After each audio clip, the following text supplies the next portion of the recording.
ना डरना है, ना धपना, ना झुकना, ना बिकना है, ये भी ध्यान रखना है। अगर किसी लालच में बिक गए तो खत्म हो जाएगा सारा मूवमेंट। सोचो अगर बाबा साहब भी अगर बिक जाते तो क्या आज हम लोग मंत्री बन पाते, एमएलए बन पाते, वकील बन पाते? हमें तो ये भी नहीं पता होता। ये कुर्बानी बाबा साहब की बेकार नहीं जानी चाहिए, मैं सबके लिए कहना चाहता हूँ। 4 बच्चे जमीन की गोद में सुला दिए माता रमा। इस समाज को तो खुद को जवानी में जला दिया। ऐसे ही थोड़ी ना हमें ये मिला जो आज हम खुशहाली का जीवन जी रहे हैं। बिल्कुल। देखो जी, हमने तो जितना जीवन 60 साल का हमारी उम्र आ गई, पर हमने जो है ना 36 साल समाज को। पर हम आपको नमन करते हैं, जय भीम नमो। हम आपको नमन करते हैं। ऐसी बहनें हमारी, इतनी वीर बहनें जो 60 साल की उम्र में समाज के लिए निकल रही रोड पे, ऐसे जिस दिन हमारी सारी बहनें निकल गई ना, तो ये तो कहीं दिखाई भी नहीं देंगे रास्ते में। 36 साल हो गए मुझे तो समाज के बीच। बहुत अच्छी बात है, ये देखो, हमें गर्व है आपके ऊपर। मैं तथागत बुद्ध बाबा साहब और सभी समाज के महापुरुषों के चरण में कोटि कोटि नमन करते हुए अपने साथियों को सिर्फ एक बात कहना चाहता हूँ कि भविष्य में चूंकि हमारी जो एकता बनती जा रही है समाज की, जो लड़ाई समता, स्वतंत्रता, बंधुता और न्याय की जो डॉक्टर बाबा साहब अम्बेडकर जी ने शुरू की थी और माननीय कांसीराम साहब ने उसको काफ़ी तेज कर दिया, और उसके बाद जो युवा साथी हमारे भाई चंद्रशेखर जी हैं, विनय रतन जी हैं, आर्य जी हैं, निगम साहब हैं, पुष्पांकर जी, सब लोग जो आप सब लोग, हम सब लोगों ने जो एकजुटता के साथ पूरे देश के अंदर सामाजिक न्याय की इस लड़ाई को प्रजातांत्रिक तरीके से, हिंसात्मक तरीके से जिस तरीके से मजबूत किया है, इससे जो जातिवादी और विषमता और अन्याय पर आधारित सोच रखने वाले लोग बौखला गए, और ये इस तरह के हमले हो सकता है भविष्य में हमारे ऊपर और भी हों।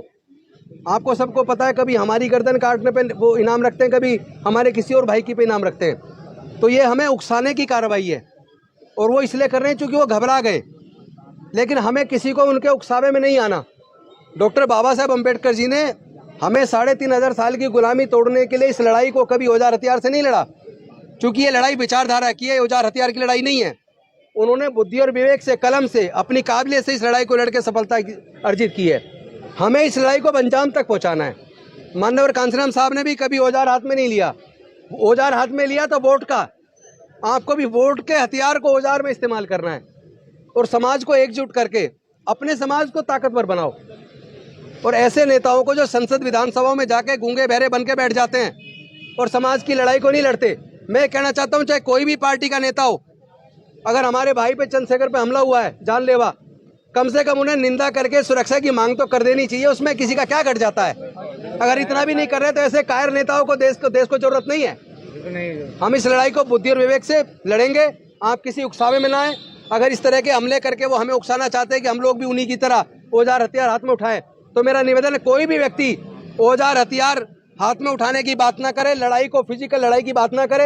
ये लड़ाई तो बुद्धि और विवेक से, दिमाग से अपने को एकजुट करके और संवैधानिक तरीके से, जैसे बाबा साहब ने लड़ी, माननीय कांसीराम साहब ने लड़ी, हमें भी इस लड़ाई को एकजुट होकर हम लोग संकल्प ले रहे हैं पूरे देश में अपने इस बहुजन समाज को एकजुट करके इस लड़ाई को तब तक लड़ेंगे जब तक इसे हम सफलता अर्जित नहीं कर लेते, जब तक देश से जातिवाद को जड़ से खत्म नहीं कर देते, जब तक विषमता और अन्याय पर आधारित व्यवस्था को जड़ से खत्म नहीं कर देते, तब तक हम लोग इस लड़ाई को लड़ते रहेंगे। इसमें एक राजेंद्र गौतम, एक हमारे चंद्रशेखर भाई या विनय रतन, क्या हमारे अगर 10-20 लोगों को वो मारेंगे तो समझ लेना जितने मारेंगे उतने 1 लाख से गुना कर लेना। अगर 10 मारे तो 10 लाख, 10 लाख चंद्रशेखर, 10 लाख राजेंद्र गौतम पैदा हो जाएंगे। मुसीबत उन्हीं की आनी है। इसलिए इस लड़ाई को दिमाग से लड़ो। ये विविधताओं का देश है। भारत में विभिन्न जाति, विभिन्न धर्म, विभिन्न संस्कृतियों के लोग रहते हैं, और यहाँ सबको समान अवसर संविधान देता है। और हम नहीं चाहते किसी कीमत पे भारत का संविधान खत्म करके मनुस्मृति का शासन आए। हम चाहते हैं समता पर आधारित समाज बने, समता मूलक समाज बने। तो इस लड़ाई को हम ईमानदारी से लड़ेंगे। मैं सिर्फ यही संदेश आपको देना चाहता हूँ, हम सब लोग साथ हैं, सब लोग एकजुट हैं, और हम उम्मीद करते हैं कि भाई चंद्रशेखर जल्दी स्वस्थ होंगे और इस मूवमेंट को लीड करेंगे। हम और आप सब लोग मिलकर पूरे समाज को एकजुट करके इस लड़ाई को सफलता में बदलेंगे। लेकिन अपने आप को धैर्य में रखें, किसी भी उकसावे में बिल्कुल ना आए। बहुत बहुत धन्यवाद। जय भीम, जय भीम, जय भीम, जय भीम।